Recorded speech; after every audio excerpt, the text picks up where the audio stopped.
ഒരു മോൻ ഈ അടുത്ത് എന്നോട് പറഞ്ഞത്, എന്റെ ഉപ്പാനെ ഞാൻ അത്രമേൽ വലിയ ഇഷ്ടമൊന്നുമില്ല, കാരണം എന്റെ ഉപ്പ എപ്പോഴെങ്കിലൊക്കെ വരലുള്ളൂ, വന്നാൽ തന്നെ ഞങ്ങൾ 1-2 മാസേ താമസിക്കലുള്ളൂ. ആർക്ക് വേണ്ടിയാണോ അവർ ജീവിക്കുന്നത്? അത് തിരിച്ചറിഞ്ഞിട്ടുണ്ടോ? ആർക്ക് വേണ്ടി അവർ ജീവിക്കണത്? നമുക്ക് വേണ്ടിയാണ്.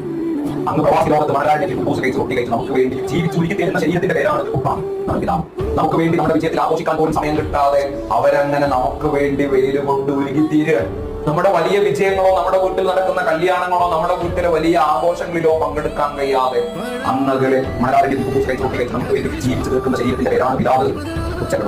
നമ്മുടെ അവിടെ നിന്ന് കിട്ടുന്ന പെട്ടിയിലേക്കല്ലേ നമ്മുടെ ശ്രദ്ധ.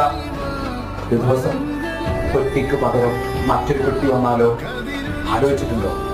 നിങ്ങളിങ്ങനെ കരയുന്ന നിങ്ങളുടെ കണ്ണിൽ നിന്നുള്ള കണ്ണുനീരിന്റെ തെളിവെന്താണെന്നറിയോ? അമ്മയോളം നിങ്ങളോട് ഇഷ്ടം കാണിക്കുന്ന ആളെ പേരാണ് ഉപ്പ.